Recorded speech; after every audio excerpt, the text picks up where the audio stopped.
Hi my child. Hi grandpa. Today my question is, huh? Started again.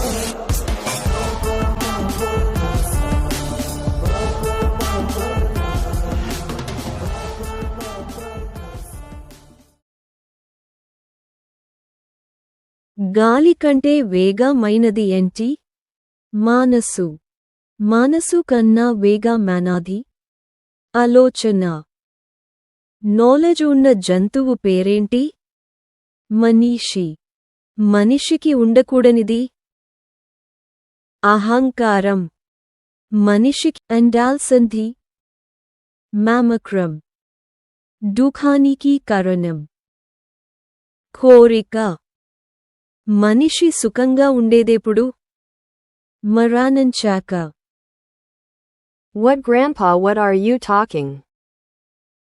నమ్మకం కలగడం లేదా నిజం అనిపించడం లేదా?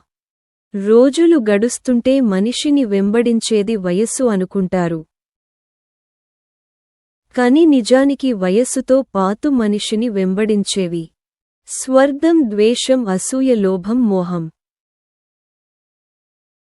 అవి మనిషి మరణించే వరకు వదిలిపెట్టావ్. అందుకే మనిషి మరణించాకి సుఖం అన్నారు. అర్థమైందా?